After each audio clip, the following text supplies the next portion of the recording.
వాహనాల రాకపోకలతో రోజంతా బిజీగా ఉండే కేబీఆర్ పార్కు చుట్టూ ఫ్లైఓవర్లు నిర్మిస్తుంది జీహెచ్ఎంసీ.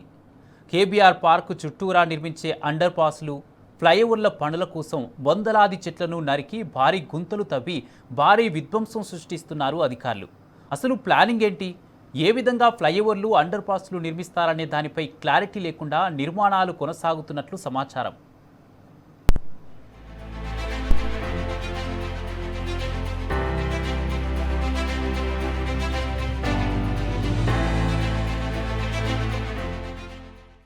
కేబీఆర్ పార్క్ చుట్టూ ట్రాఫిక్ ను నియంత్రిస్తామనే సాకుతో రోడ్లకు ఇరువైపులా దాదాపు వందలాది చెట్లను తొలగించింది ప్రభుత్వం. గతంలో Basavatarakam cancer hospital, Jagannath temple, Agrasen Maharaj విగ్రహం మీదుగా ఫిలిం నగర్ వెళ్లే రూట్లో వందలాది చెట్లు రోడ్లకు ఇరువైపులా ఉండేవి. కానీ రోడ్ల నిర్మాణం కోసం భారీ గుంతలు తవ్వి చెట్లను పూర్తిగా నరికివేశారు. దాదాపు 1500 చెట్లు నరికి అక్కడే పడేయడంతో చూసిన వారంతా అయ్యో అంటున్నారు.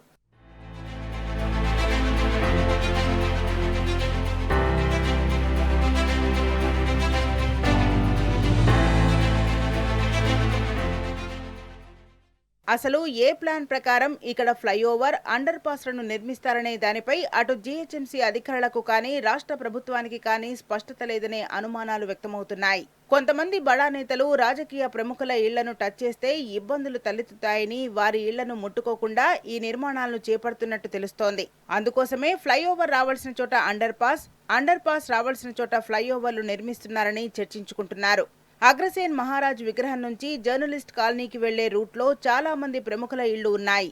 ఇప్పటికే వాటన్నిటికీ మార్కింగ్ కూడా చేశారు. కానీ రోడ్డు విస్తరణ పనులు మాత్రం చేపట్టడం లేదు. అయితే చెట్లను తొలగించి గుంతలు మాత్రం తవ్వారు.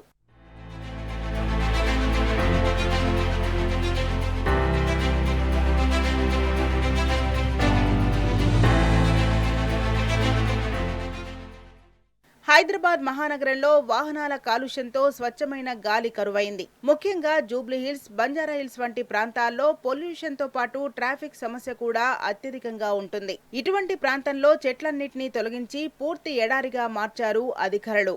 బసవతారకం క్యాన్సర్ హాస్పిటల్ కు వచ్చిన వారు చాలా మంది ఆసుపత్రికి ఎదురుగా ఉన్న చెట్ల కిందనే సేద తీరుతుంటారు. ఇప్పుడు వారికి నిలువ నీడ లేకుండా పోయింది.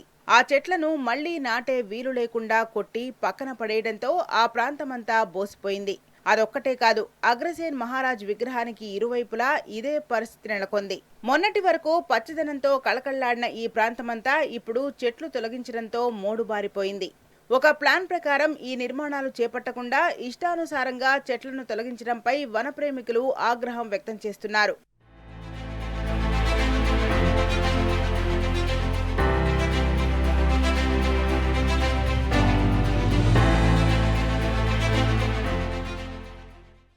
గతంలో చెట్లను కానీ నిర్మాణాలను కానీ ముట్టుకోకుండా విశాలమైన ఫ్లైఓవర్లను, రోడ్లను నిర్మించింది బీఆర్ఎస్ ప్రభుత్వం. దాదాపు 39 ఫ్లైఓవర్లను పక్కా ప్లాన్ ప్రకారం పూర్తి చేసింది. కానీ కాంగ్రెస్ ప్రభుత్వం మాత్రం ఫ్లైఓవర్లు, అండర్ పాస్ల నిర్మాణం కోసం వేలాది చెట్లను, నిర్మాణాలను కూల్చడంపై సర్వత్రా ఆగ్రహం వ్యక్తమవుతోంది.